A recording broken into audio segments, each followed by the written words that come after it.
Hello, everyone. My name is Julianne Meyer, and I am the host of Own Your Wellness. And I got to tell you, the guest today, I'm excited to talk to her. Her name alone gets me pumped up. She's my kind of people, and I am excited to introduce her. Her name is Jessie Moon. Let's bring her on. Hello, my new friend. How are you today? Hello, I'm good.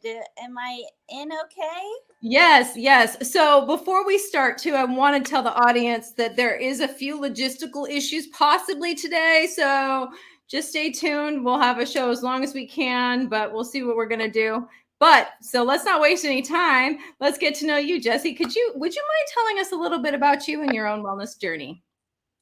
Sure.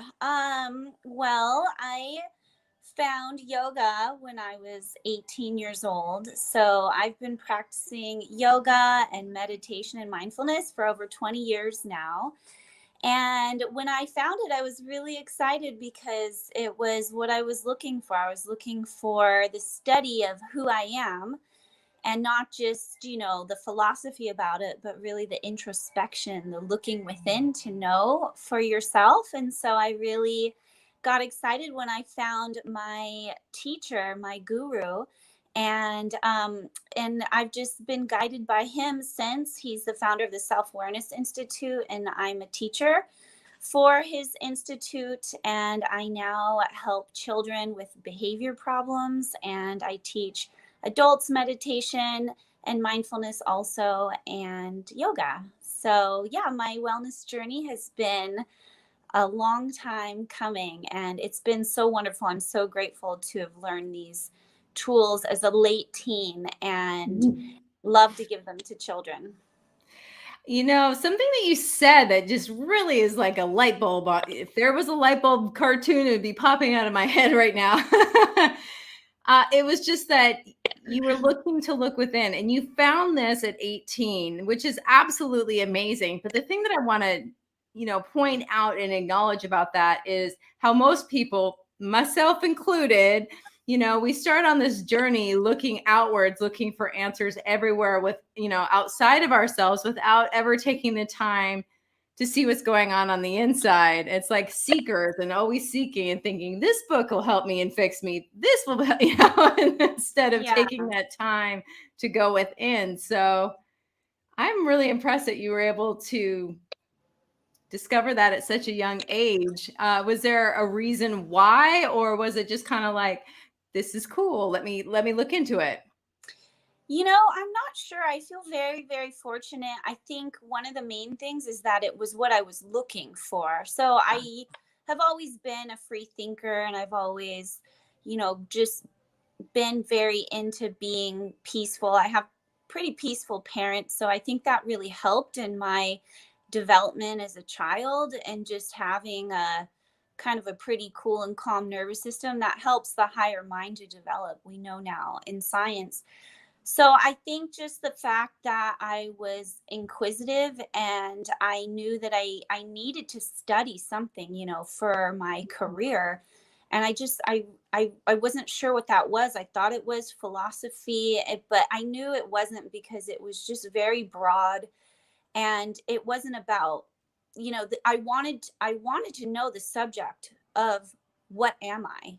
That was what kept going on in my head. And I'm like, how come, like, am I the only one that thinks about this? And then I found yoga, and specifically my guru, who's a master of yoga, Kundalini and Shaktipat master. Because, most yoga teachers, especially in California, don't really know the higher yoga. Everybody's just kind of teaching postures, and it makes us feel good. But I was fortunate at the studio that I practiced at, there was a really great meditation teacher, and he saw that I was really interested. I came to his class every week, and he just, saw that in me, and has taken me and shown me deeper and deeper places within myself. And I'm still his student. I'm still just learning. It's still, what the deeper you go within yourself, the more you realize how much you don't know. And I think it really brings you to a place of humility and also compassion, because we're not taught this in our culture. Our children aren't taught how to control their mind. We're not taught what our emotions even are. We don't understand the different levels of consciousness. And so this is what my guru taught me. And so I was fascinated when he would speak. I knew, I was like, this. I remember thinking at 18, one day I want to understand like every word that comes out of his mouth, because I remember so much of it was so over my head. My brain couldn't even process all the different thoughts and ideas that were being presented. And so, yeah, it feels really good now to be able to share this with others, and for myself alone, just to be able to clear my head, to understand myself, to know who I am, and to be able to connect with that is really, I think, what everybody's looking for. So it's a beautiful thing. No, it absolutely is. And I just, something that I keep thinking about is how, you say you keep learning and you keep diving deeper. And I know that, and it's just like this with diet and exercise as well. People think that this journey is like you get to a destination or you're going to have like this light bulb moment and bam, you're enlightened. And then that's it. Like you're set. Yeah. I'm like, the deeper you go, the more you realize it doesn't work like that. Yeah. I mean, even the gurus, even the most enlightened beings all have their challenges. Nobody is perfect, and everybody has a mind. Therefore, everybody has an ego, and we're all been programmed differently. And but what I share is about understand, like the mindfulness is understanding the mind and learning how to direct it, right? But the main thing is realizing that we're not our mind and we're not our body. So anybody that thinks that they're perfect or even thinks that they're enlightened is still just another idea.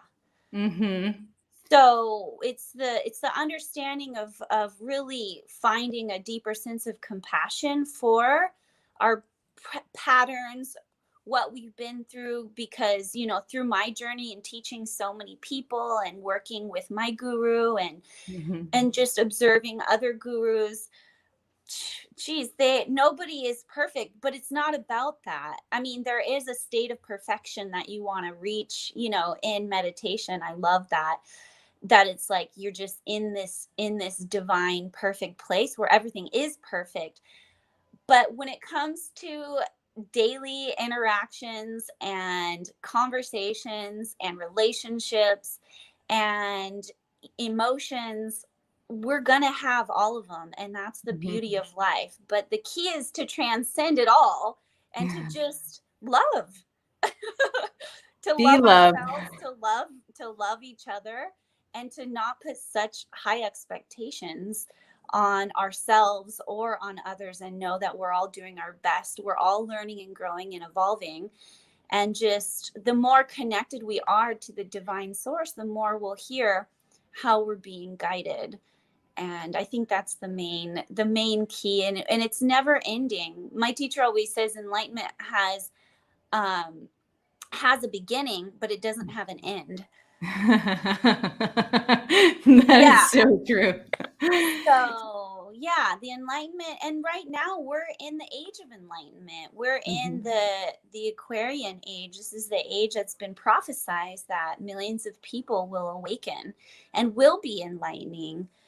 So everybody listening to this, we are making a big shift in consciousness through having these kinds of conversations and just talking about, well, what are the different levels of consciousness, and why do I go in and out of different states, and how can I be happier more often, or how can I be in a higher state of consciousness more often, or what are the skills or the tools that I can use to accelerate my evolution, because that's basically what we're doing when we practice the mindfulness and the meditation specifically, is we're literally working out the higher centers of the brain and creating synapses and neural pathways so that we have greater use of our brain and of our mind.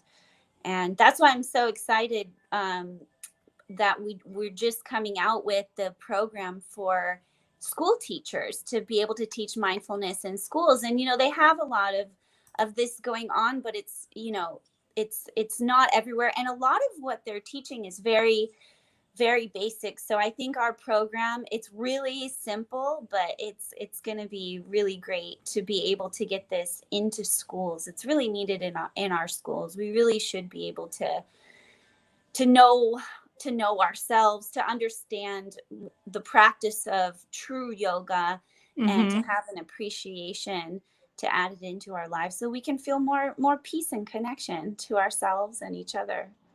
Exactly. And that peace and connection doesn't necessarily have to, I mean, there's so many of us out there that are, as soon as this is in place, as soon as this is better, then I'll feel this. And that misses the point entirely. And there is a way to feel that peace and that connection without everything being perfect.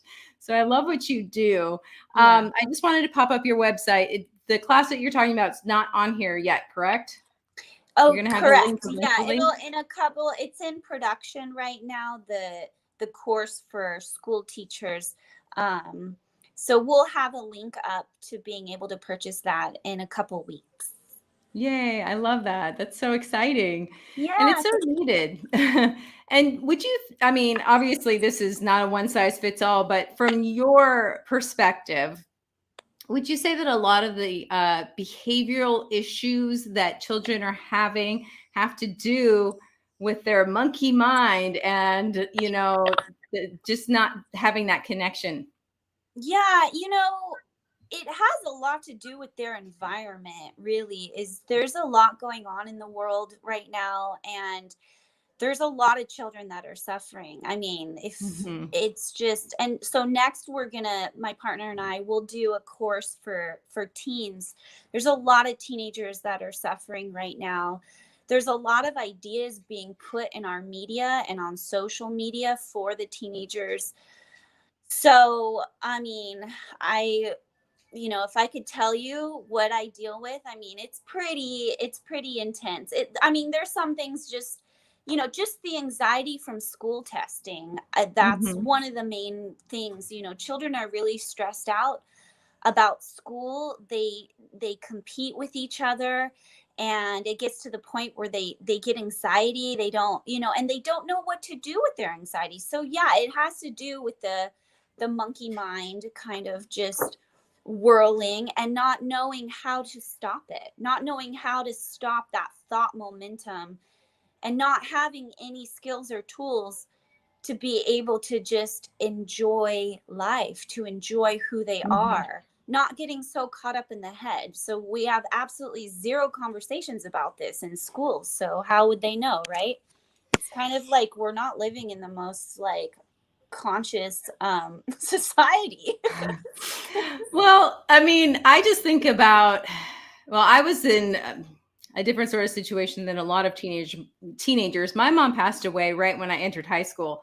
And Oh it's wow. like, you know, I just remember nobody knew how to talk to me. It was Yeah. already lonely and sad and Yeah. all the things. Oh my And there gosh. was just nobody knew how to talk to me. The only thing that I kept hearing over and over again was it'll get better.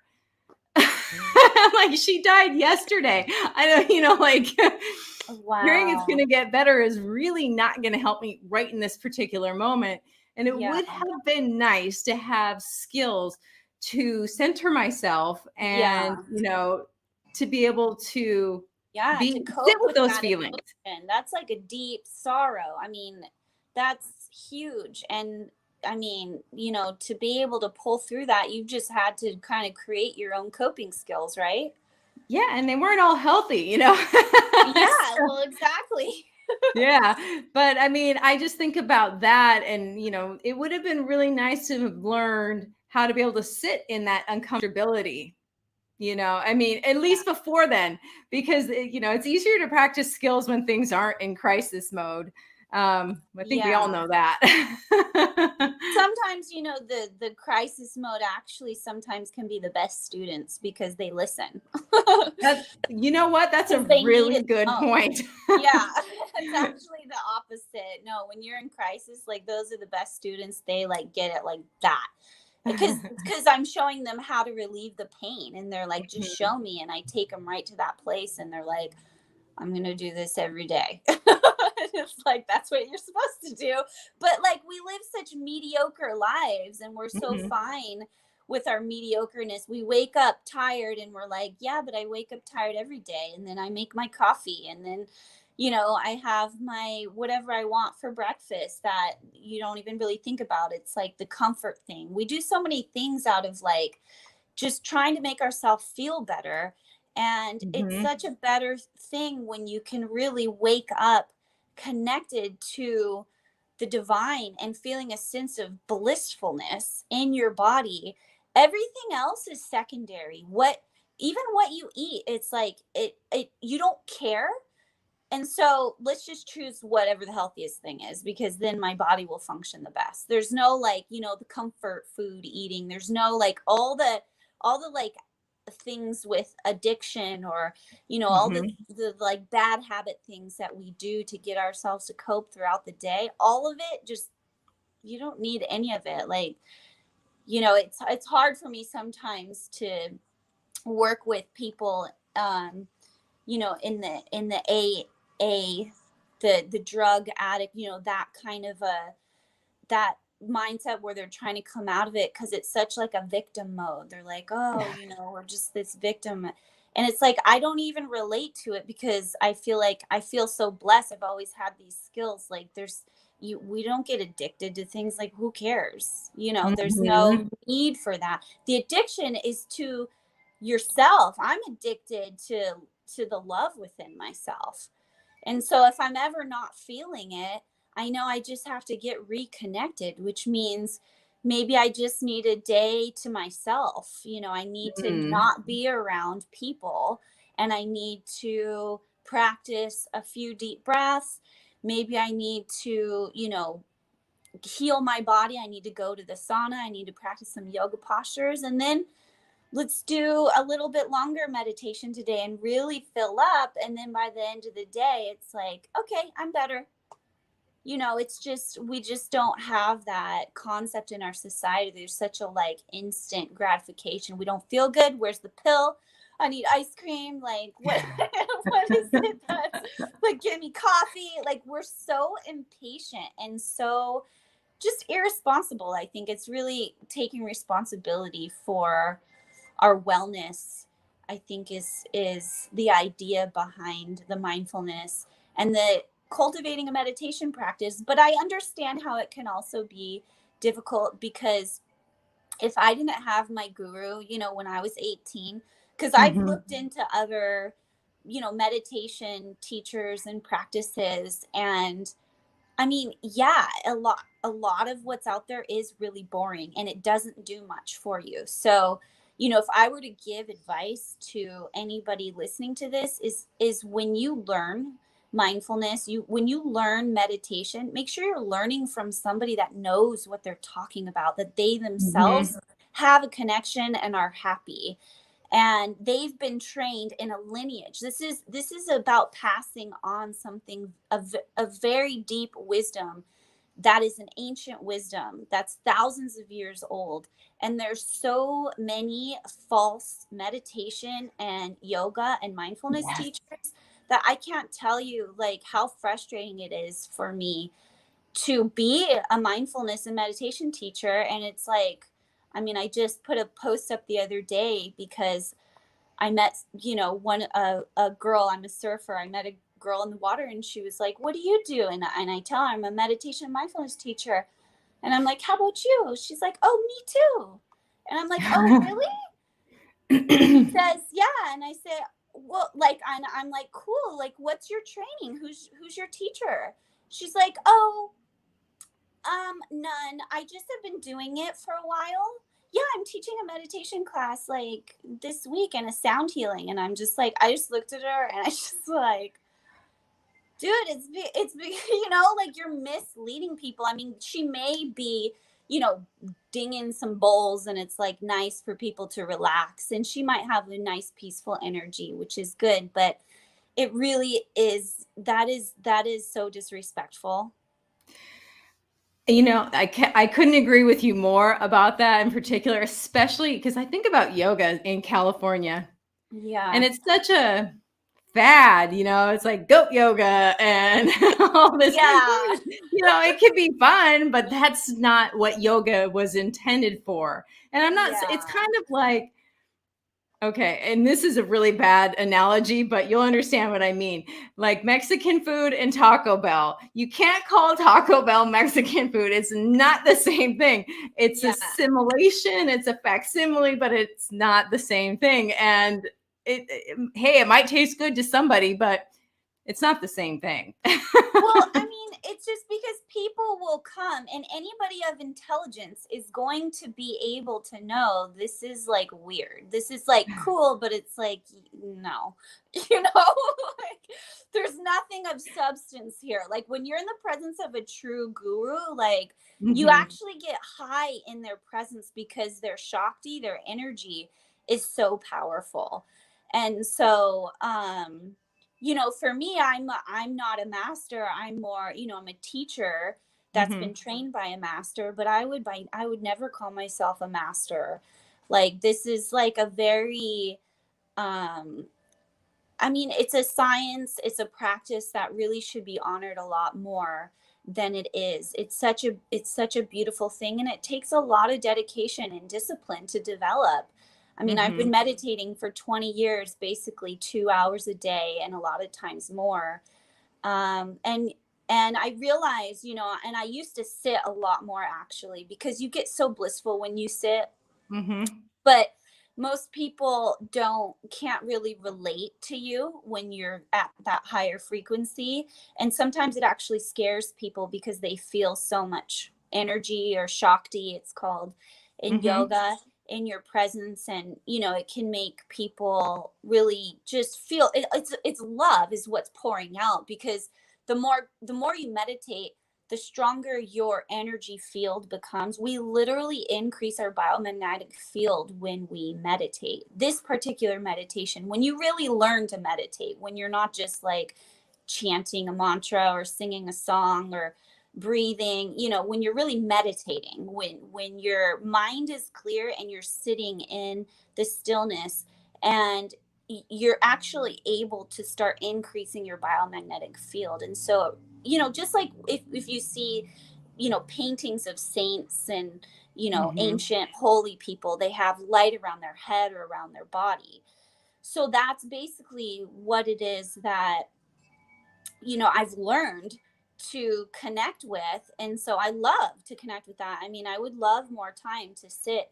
I love sitting, for 3 hours at a time. And, I used to always sit at least an hour before I would go teach my hour meditation class. I was that devoted. And what I'm making like nothing. I'm making like $35 a class. It's just, this is my passion. I've learned how to be more respected financially for my service, which I'm really grateful for. But this is, how I started, and how much reverence I had for this practice. And, I just realized a lot of people aren't ready for it. A lot of people aren't ready for it. And that's why I really love to use this healing energy for helping children, because when parents are struggling, they can call me and I can come over, and just the energy alone, the kids feel, because kids are just little spirits. They're so sensitive. So when they get in the presence of someone that has like a really great energy, like I'm really happy in my life, I surf, I'm like very active, and so much love from my practice that I get to connect with. So the healing is like, it's like instant for kids. It's like really easy for me actually to help children with behavior problems. I'm like, all right, let's see. And I get some severe things.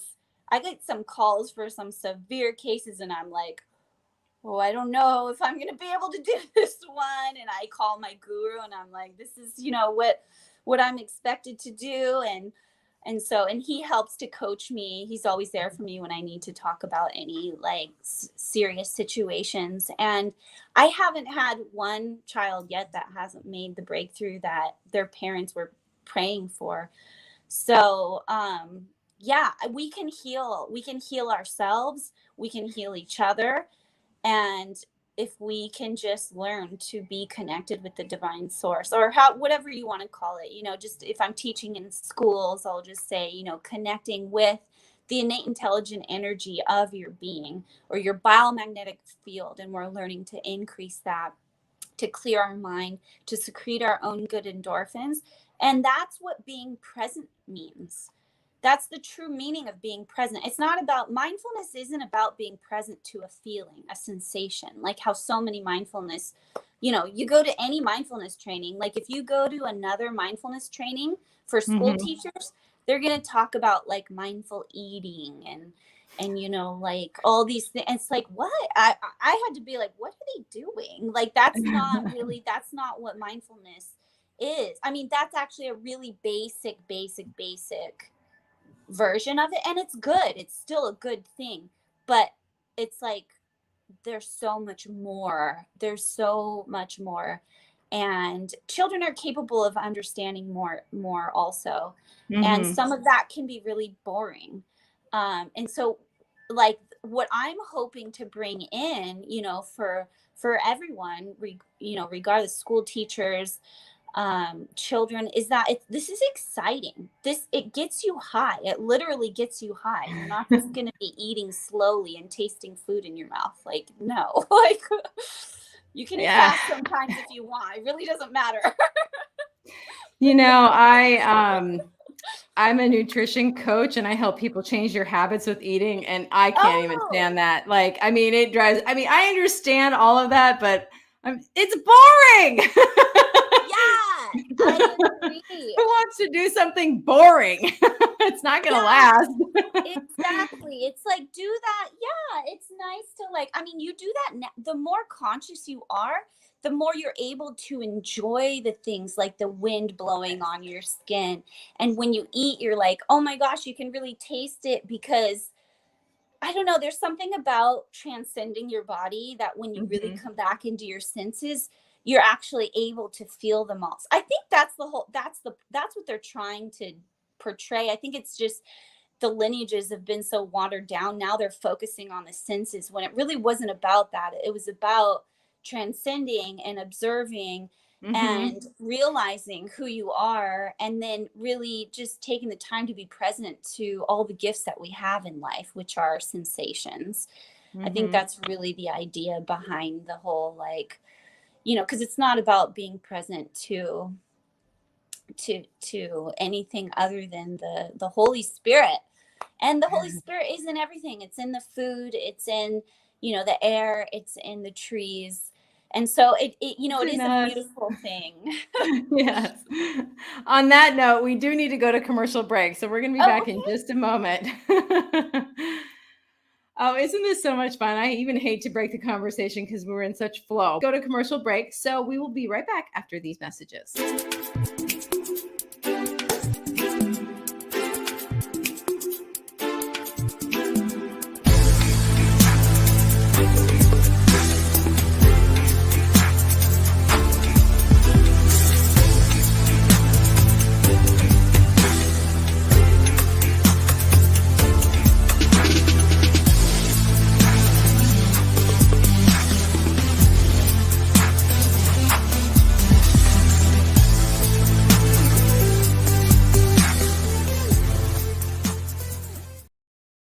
Are you someone who is struggling to move forward because you suffered a loss? Maybe you're even finding it difficult to complete the most basic tasks. Are you looking for a way to start enjoying life again without feeling guilty or the resistance to do so? Spiritual life coach Sarah Stockham saw a need for people who haven't learned how to grieve without putting their entire lives on pause. And so she created a program that solves this issue called Choosing Life Right Now.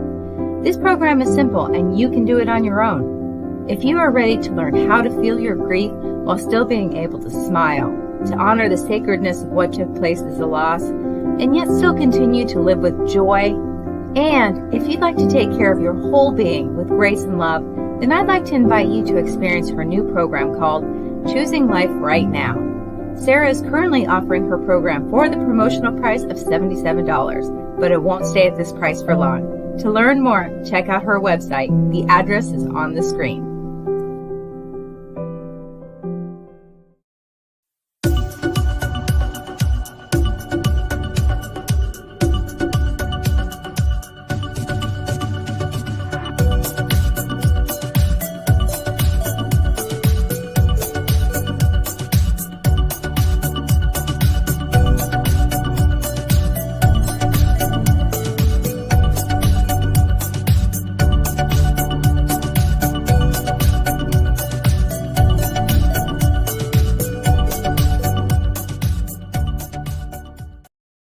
When drug or alcohol addiction take over, things begin to disappear. Your friends, your family, and eventually, you. Recommended by Dr. Phil, New Method Wellness can help get your life back with individualized treatment plans for dual diagnosis clients. New Method Wellness provides the most highly credentialed treatment in a safe and welcome environment. Call New Method Wellness for your free consultation and ask about our national accreditations. Together, we can put the pieces back together. Welcome back, everyone. If you're just joining us now, my name is Julianne Meyer, and you are watching Own Your Wellness. And today's special guest is Jessie Moon. Let's bring her back. Hello, welcome back. Hi. So, I was thinking about you, obviously, because we're speaking, but I really want to pop up your website again. What can people find here? Is this how people can reach out and work with you? Yeah, it's just, there's some testimonials from some parents on there and some kids that I've helped. And then there's just the info about how I work with children. And then there's also links to my adult meditation classes too. And my phone number is on there. So yeah, I work with people far away online, but most of my clients are all in person here in Orange County. So yeah, and people can look out for the mindfulness training for teachers coming up, but it's not there yet. In 2 weeks, it'll be on there. So. Perfect. And don't you have something else coming up in Costa Rica? Oh, yeah. I'm taking a group to Costa Rica. So I traveled the country of Costa Rica last year. I'm a surfer. And so I found Costa Rica. It's so beautiful there. And I'm taking people back to the most beautiful, secluded place there. So if anybody wants to come, it's going to be a meditation, yoga, and surfing retreat in southern Costa Rica, August 27th to September 4th. And you can just message me or call me from my number if you're interested and want to join. I love that. That sounds really fun. And it sounds like you found a way to incorporate your loves together so that you get to enjoy. There's so many people out there that just work to make money, instead of living and making money while you're doing it. It's so fun. I'm so grateful. This is a big part of, I would love to be able to move down there. And I feel so drawn, so called. Where we're going is like, it gives me chills. Like there was a point in time I would think about it every single morning when I woke up. I never felt more vibrant and healthy in my entire life than when I was at this place in southern Costa Rica. It is the life force, because I'm so sensitive to energy. Like I'm a meditator. Wow, the energy here, the plants themselves, just sitting on my little porch looking out, there's hummingbirds that just come right up into your face. There's dragonflies. It's just like, it is heaven. It really is heaven on earth down there. The water temperature is like 83 degrees. You can paddle out before the sun rises. And I like to paddle out before the sun rises because nobody's out there yet. And you watch the sun rise over the Pavones Mountains and it comes up and it's just the most beautiful meditation you could ever have. So, people don't have to surf, but I'm going to be surfing and there will be some other people surfing. And then we're going to join in like the Ocean View Yoga Shala. It's heaven there. Sounds like it. I've never been there. I've always wanted to go. Not yet. This year we're going to Greece. Well, Greece is my other favorite place. This is like Greece with waves. Well, it's much more jungly though, also in Costa Rica. But Greece is so beautiful. I love Greece and the architecture and the water visibility, and the people are nice. Oh, thank goodness. My boyfriend, his family's from there. So I don't think we're gonna, he doesn't keep in touch with them too much, but we definitely want to check out his heritage, and it's Greece. Even if we didn't have anybody that we knew, why not go there? Yeah, I did. I went island hopping in Greece. Oh, I love that. I love that so much. So, something I want to touch on, because there's just like this question that keeps popping into my head. It's not coming from me, more like a download. For you, I would love for you to explain for people watching. You've talked about mindfulness and you've talked about meditation, but a lot of people, especially with this watered down, they think of it as the same thing, or, almost exactly the same thing. Like, or I'm going to go, it's a mindfulness walk, or a mindfulness meditation. I've heard all these terms used. If you wouldn't mind explaining for the audience. Yeah, I think there's a lot of different thoughts about it, but basically, you think of just being mindful of what your mind is doing. So you're Mm-hmm. being conscious of your consciousness, or aware of what you're thinking. And so what we do is, you want to get in touch with that awareness. You can think of it as like an observer. Mm-hmm. So learning to be the witness or be the observer basically is mindfulness. You're learning to look at your mind, to see it for what it is, realize you're not your mind, and then choose what thoughts do you want to put in there. So journaling is a big part of a mindfulness practice, and I have specific journaling questions that I think are really good. And, there's lots of good, and you can just let it free flow, write out what it is that's in your head without any judgment. So that's a big thing, in mindfulness, just see what is without judgment. So that's a big part of it. But I think what a lot of mindfulness teachers miss is, okay, where do we go from here? Like, yeah, I see what it is. Now write out how do you want to behave? How do you want to act? What do you think would be the best way? And the meditation itself, the transcending the mind, is going to get you in touch with your higher self, with God, with the innate intelligence. And that's really the listening part. That's where you get the intuition. And I know that part. I can tell. Oh yeah. Yeah, I get that sense from you. You're very psychic. Yes, I just turned a little red. Yeah, well, I love meeting people like you, because for me, I've never been really naturally psychic. I'm a Capricorn with a Taurus rising. I have triple Capricorn. I'm like all earth. I'm like tough. I like surf big waves. Like, I'm very earthy. I'm like very like, here, I'm practical.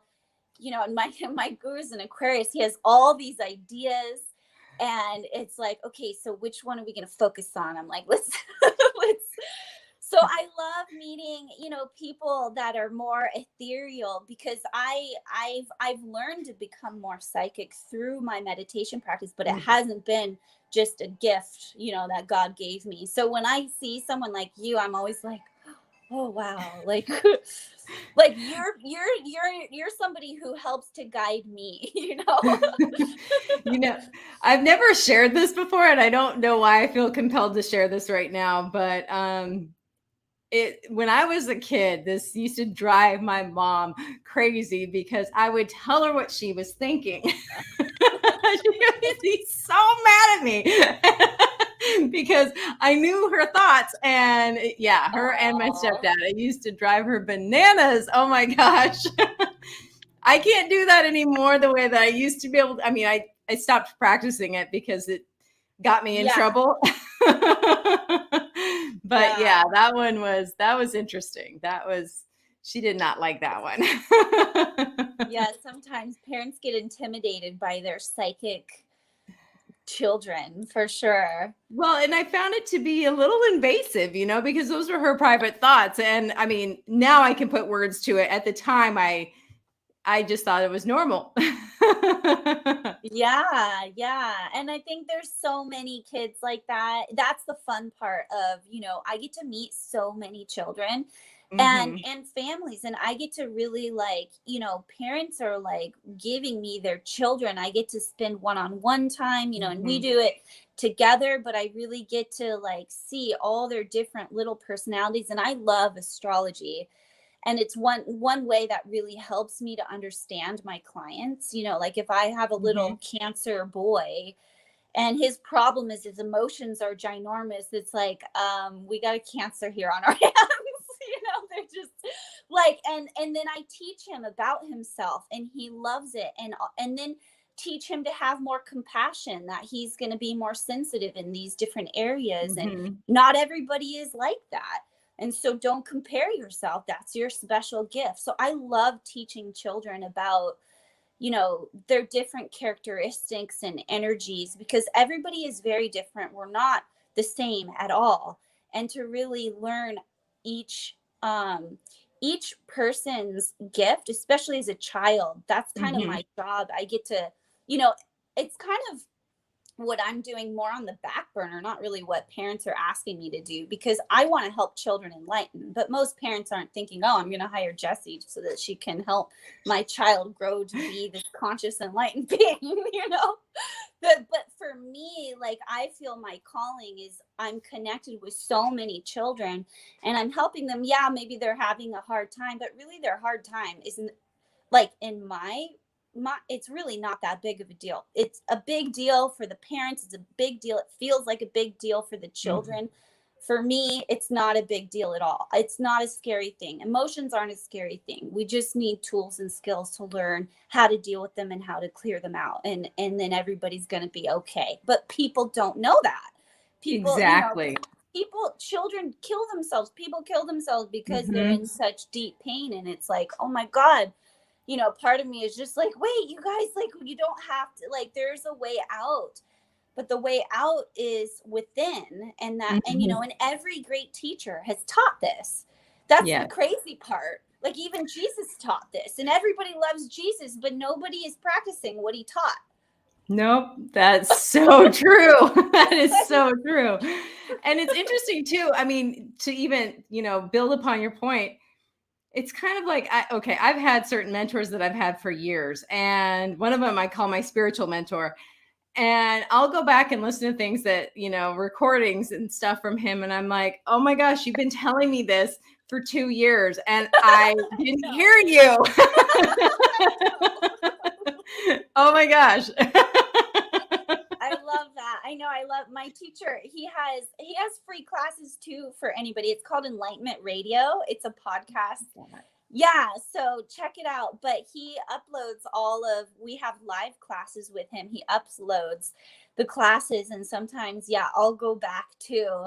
And like, it's a class I already heard. I'm like, gosh, I was not hearing that at all. Or maybe I was in a mood and I was reacting or something. And then I re-listen and it's like, whoa, like, that is totally, he was coming from a different place. So it's really neat to be able to go back to those recordings to kind of really see where you're at, what your triggers are too, and what you're missing. And it's all about what you're ready to hear too. Because if you're not ready to hear it, you're not going to hear it. So like, when you show up for a teacher, you want to make sure that you can be as present as possible, because you're going to get so much out of it. Most of what great teachers teach is just like, shoop, it's over everybody's head. Yeah. Most people don't get it. Yeah, no, it's so true. Or, something else too. It's like, we don't even listen to ourselves a lot of the time, which I find fascinating. I remember looking back at some of my old journals, and I had the same goals and the same ideas and the same for years and years and years. And I didn't realize that each time I had this epiphany that I'd already had it. Oh, yeah. I know. Memory is an interesting thing, how quickly we lose memory. I think that's maybe for a good reason at the same time, though, that, we couldn't be fully present. There's memory in our physical structure, though, too. That's why physical yoga, it actually is really, really important for, spiritual practitioner, people that, are practicing mindfulness or practicing meditation. If you're doing it without going for a walk, or like, I love to surf, that really gets my energy going. Just doing something that you love actively, but the yoga also releasing the stress and the turning on the parasympathetic nervous system. I teach a yin yoga class where I just put everybody into a healing place, and we move from different poses and we meditate. But just giving yourself that time to really be in your body and move the energy is really going to be helpful for the mindfulness and the meditation. And I think a lot of times people don't really connect the two. I know so many people that don't even know that mindfulness is yoga. That yoga is meditating. That's the goal of yoga, is meditation. Exactly. So yeah, I think really in our culture, I love helping people to connect all the dots and understand what yoga is, because that is what this is. It's just we can't even call it yoga anymore because we all think of it as some workout class. I know.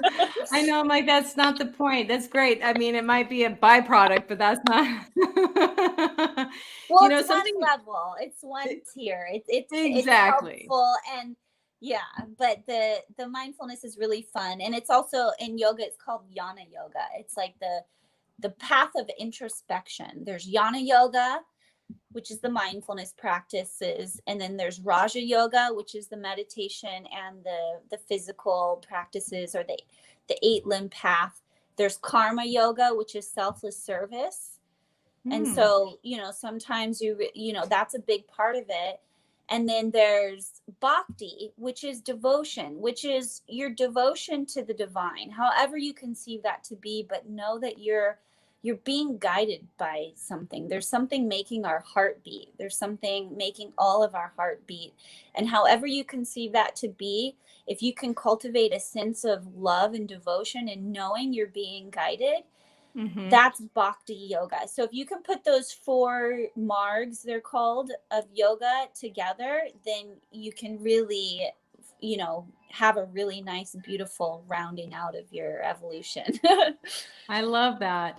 Something I'd love to touch on too, that I think is such an amazing point that a lot of people don't really think about, is you made the comment about being in your body. And most people are probably like, well, that's where I live. So what do you mean? And it's like, we don't even think about how much time we spend like living up in our head, and not our higher self, but just that monkey mind that's like, I got a comment about everything, an opinion, a judgment. Yeah, and the presence is in the body. And so, and the body needs love, and we think we get, our mind is going to create the love. Like we got to create the situation in order to get the love that we're seeking.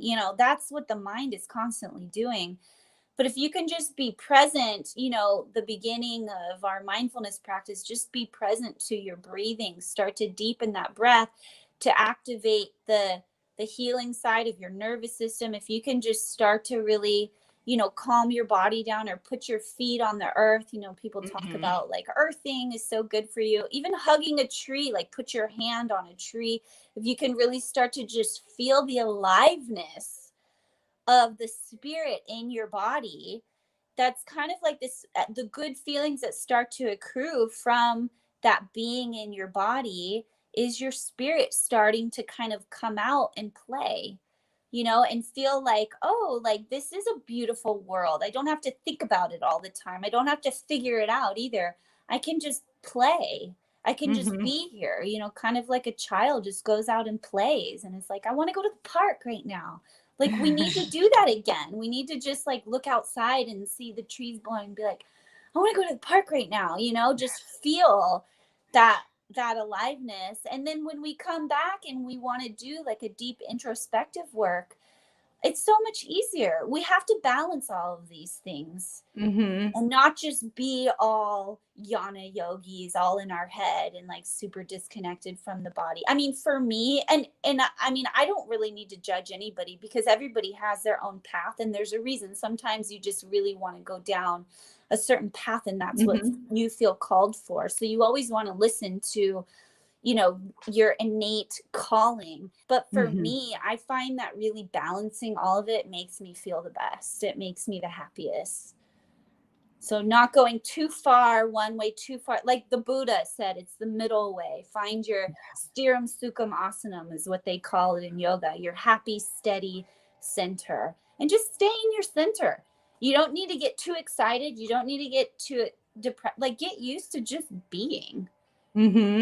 Exactly. I remember I worked with a Zen monk for a while. Actually, he's not in the monastery anymore, but he spent 14 years there. And I would get excited thinking, ooh, this is early on, and thinking all excited about how I'd, reach some sort of, like, in my mind, of course, like, Yeah. point. And he's like, don't get too attached. It's just that, it's just stay in the middle. Yeah, like my teacher, it's fun watching him to teach. I've been watching him teach for 20 years. And, and people, my students will come to me too and say like, oh, like I saw, a blue light, or I had this vision, or, this happened, this sensation, or this visual, or this, and he's always like, okay, so let that go, because it's really not about what you're experiencing. It's about letting go of your experiencing and merging with the totality of your being. Go into the emptiness. And what I always tell my students to help them, because this is one of the hard, this is the transcending, this is like beyond mindfulness. So it's hard for people to get to this level, because we want to like feel like we're doing something, Exactly. But I always say, like, just know the emptiness is the fullness. The emptiness is like everything. The emptiness is the excitement. That's what you're looking for. So when you feel nothing, like, figure out how to get excited about that. See if you can shift your mind into getting excited about not being in your body, not being in your senses, not being in a thought, not seeing a blue light. Like, just let it all pass you and keep focusing on that point between the eyebrows, and you'll go deeper and deeper and deeper and start to really merge with the divine, and the love becomes so big. And you don't, it's like you don't care about any phenomenon. You just want to be in that huge, great place that, the mind can't really understand, but the body feels it is like this really powerful, strong love. So that's why I like it. That's beautiful. I know that you need to go. And so I want to mention, let's bring up the website again. In a couple of weeks, your new class is going to be available. Yay! This is so exciting. So And then if people want to work with you or send their kids to you, bam, here we go. And you said also Costa Rica. When is that one? August 27th to September 4th. So yeah, reach out if anybody wants to join. Thank you so much, Julianne.